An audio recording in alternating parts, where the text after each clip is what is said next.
In this video, I'm going to show the elements of how to create something like this. This is particles that are being triggered by sound from a music file.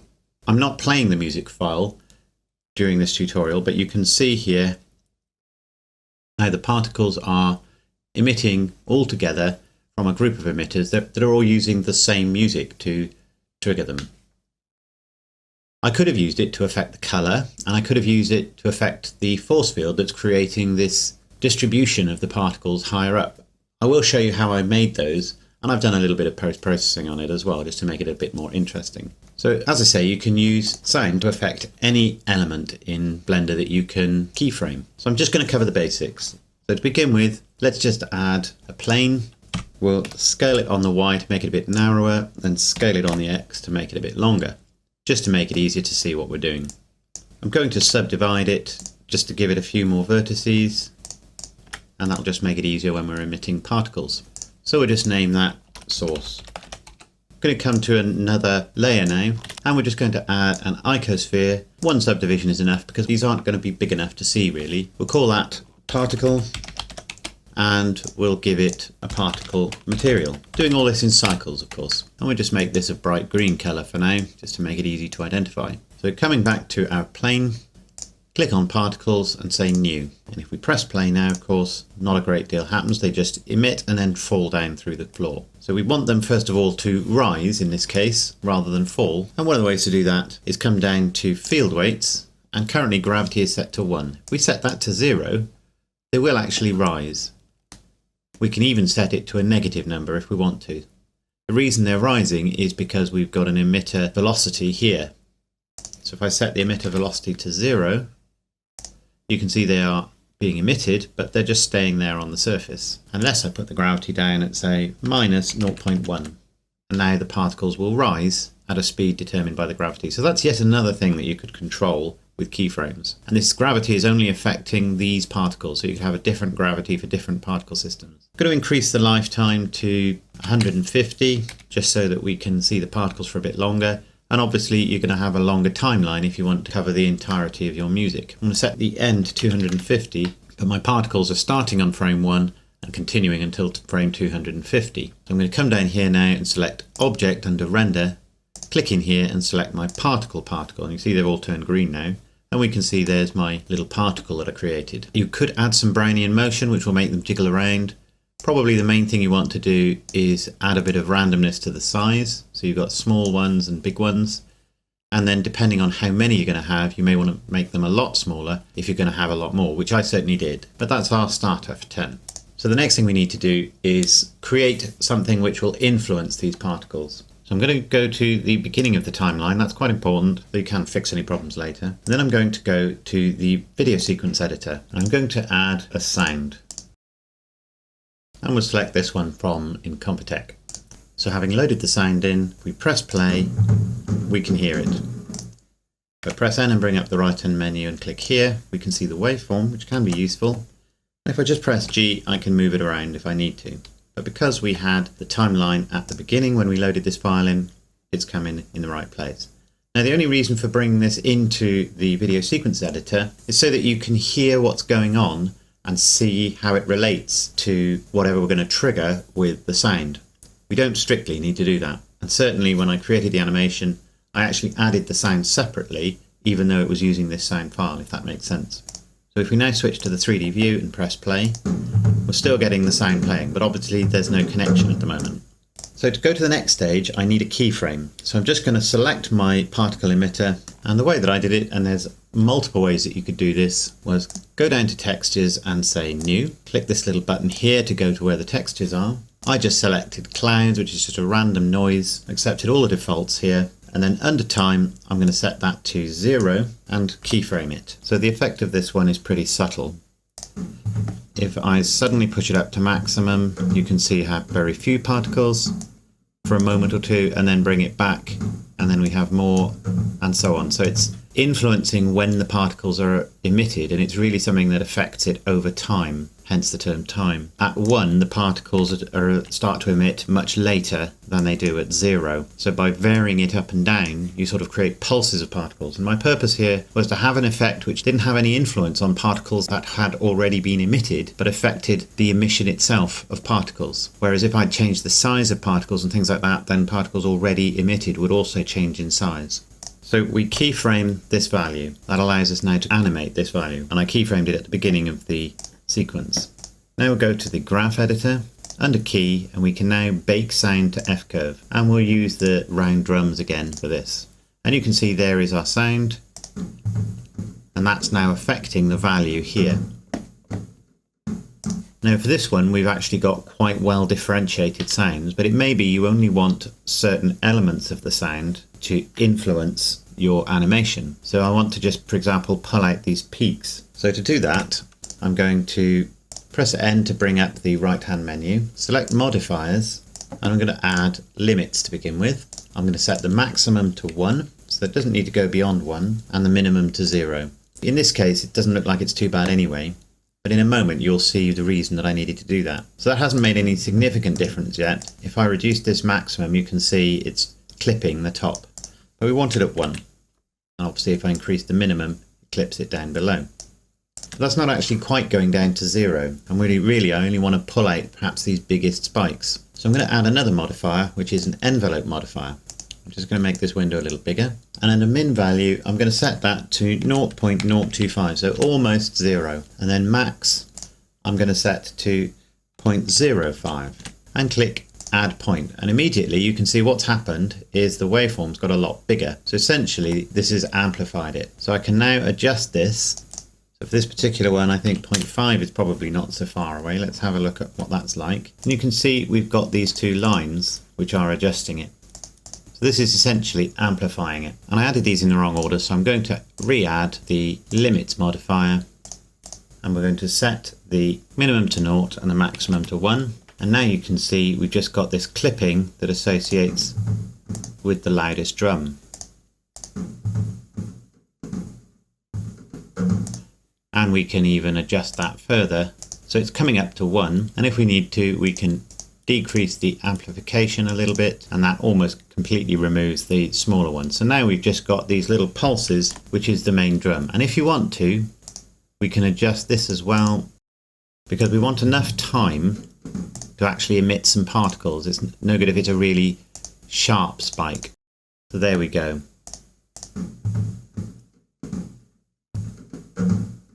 So we can now go back to the 3D view.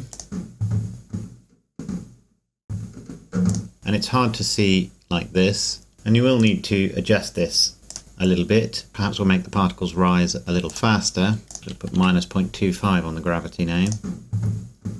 And there you can see, if I look straight on, that there are some gaps in some of them.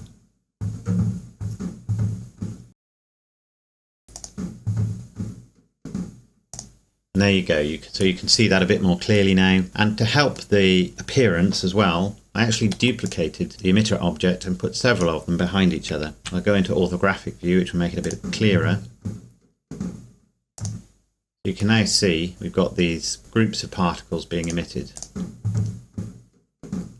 which are triggered by the sound, or the density of them is affected by the sound.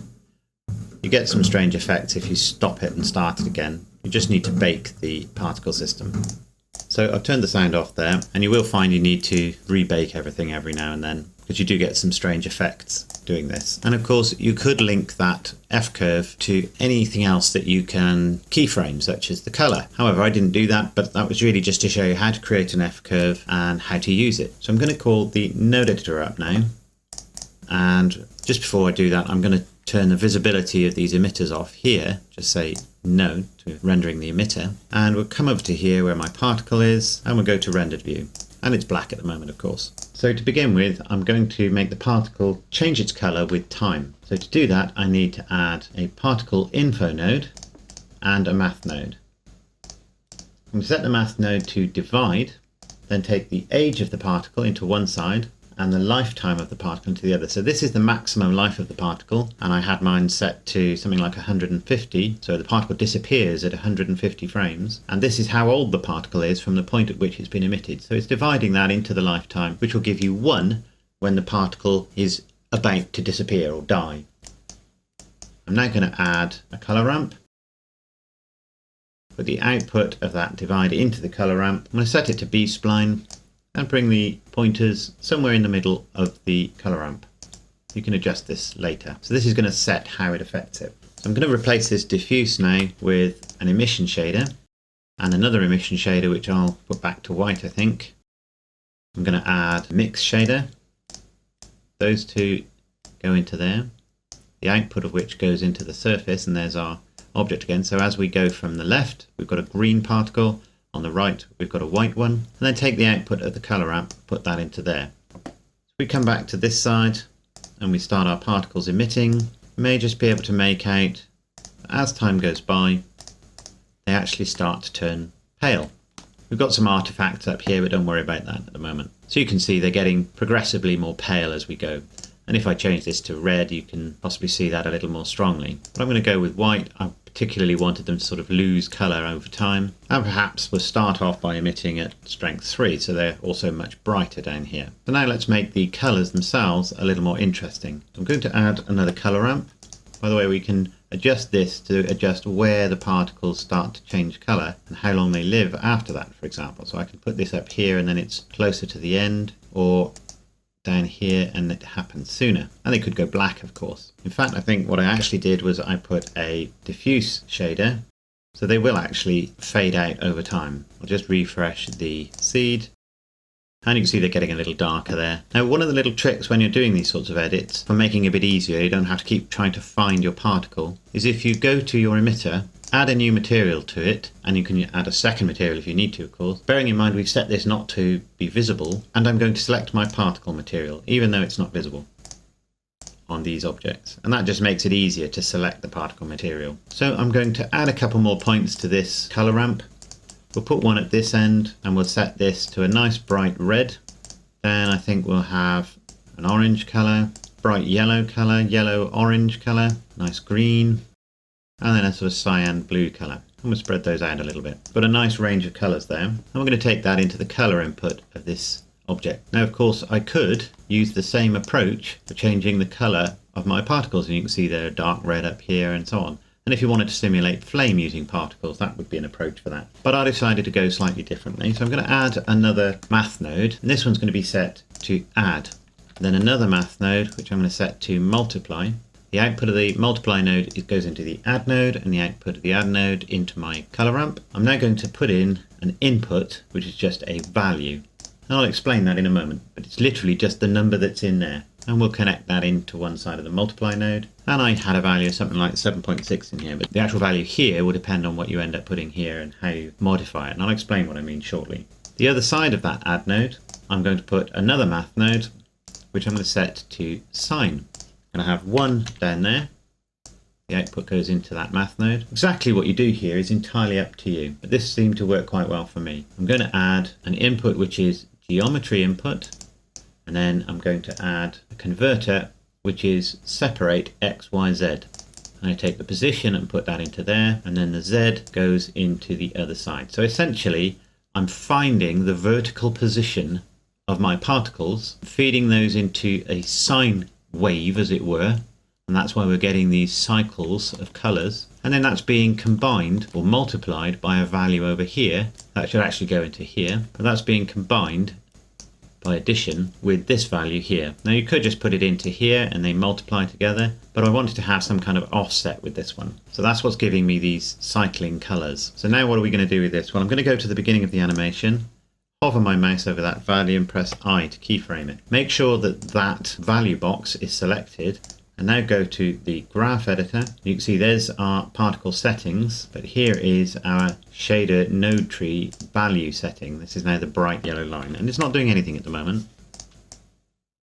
But under modifiers, I'm going to add noise. I used a value of about 32 for the scale. The phase doesn't really matter.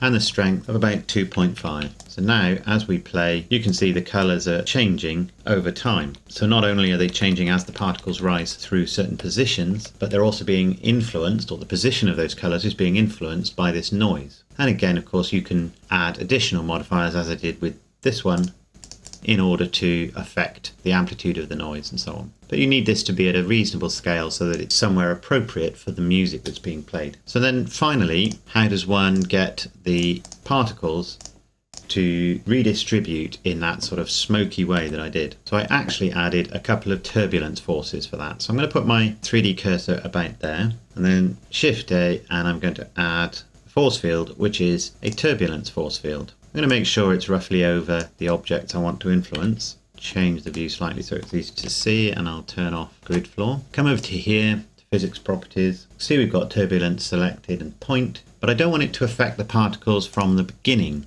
Now, it's not affecting them much at the moment because it's not very strong. By the way, you do need to make sure it's in the same layer as your emitter.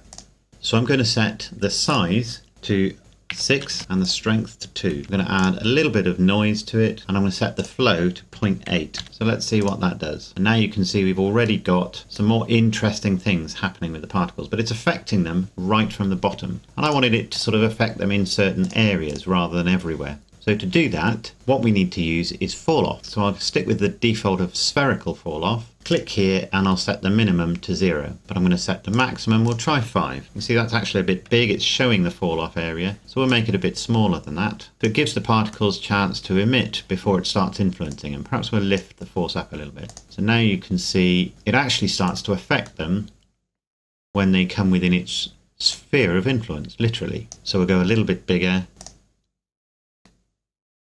And there we go. Now what I also then did was I added a second force. So I'll just duplicate that one, Shift D, and lift the next one up here. And I made that one quite a bit bigger, and I gave it some different values. So this one I'm going to give a larger sphere of influence, which you'd just be able to make out there. And I gave it a strength of -2. So it actually pushes the particles in the opposite direction. The noise size was much smaller, so this is the distance between bumps in the noise values that it's using, as it were. But I set the flow slightly higher at 1.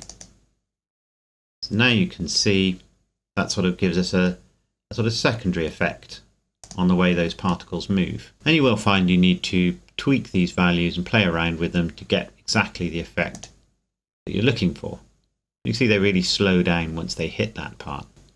And they will age more while still in the view here, because of course they're spending longer to travel up the image. And you can even see here that they're actually starting to reflect light here because they become diffuse. So if I just set my camera up just to render a single frame, and then we'll just talk about a little bit of post-processing. I'll bring it in quite close just to make it interesting, and we'll render that. So now I'm going to bring up the node editor, and we'll click here and say use nodes. Here's our render layer, and here's a composite output. So first of all, I wanted to brighten the image a bit, and as a fast and loose way to do that, I added a mix node, dropped it in there, set it to add. If I set that other one to black, we can see what we're starting with. So this is still the original image, really. Then just take the image again and drop it into there, and you can see it's just brightened it up. You can use a contrast node to do something similar. This was just a quick and easy way just to brighten the image up. Many other ways to do it, and you can just then control it here as to how much it brightens it up. A contrast node will do something similar. I then added a filter, which is a blur node, set to fast Gaussian, and pull that down into there. I'll make this image a little bit smaller so that we can see what we're doing with the nodes. Grab this add node, make a copy and drop it there, and put the blur into the other side. So on the one side we're going to have the blur. So I'm going to put it all the way over to the blur side for a moment. Click relative, and I set mine to about 0.3. What this actually does, it will sort of denoise the scene a little bit, but also give you this sort of slight fuzzy glow around the particles. Aspect correction I'm setting to Y because I'm using a wide screen rather than a tall one. And then we can just turn this down, and I had this set to about 0.5. So it's just giving you a little bit of a glow around it. Next I'm going to add from the color section a hue saturation node, drop that in there, and set saturation to about 1.4. Just to give sort of more extreme variation in color. I think for this particular one, and obviously it will depend on your specific settings, I'm going to go down a little on that one, but it's still quite extreme colors. Now I need another add node, which I'll drop there, and then I'm going to add from the filter section a sunbeams node. I haven't used this one in a while. Connect that to the other side and take the output from this node into the Sunbeams node. Initially it doesn't do anything until you put a ray length on there. So I'm going to put a ray length of about 0.15, and there you go. We've now got some much more interesting effects, and we can scale that back, say 0.15 on the mix of this add node, just to make it a bit more subtle. The actual position of the Sunbeams node is fixed unless you animate it, so wherever the camera is, it'll be, if it's 0.5, it'll be from the center of the image that it puts this. And you might want to even go lower, say 0.1. And obviously you will set this to animation and probably animate out a set of images and then combine them together, adding the music file that you've used at the same time. So I hope you found that useful, and I'll see you in the next tutorial. Thanks a lot. If you enjoy these tutorials, don't forget to click like and subscribe. I also have a Facebook page and a Twitter account, and I now have a Patreon page as well, and I'll provide links to all of those in the description below. So I'll see you in the next tutorial. Thanks a lot.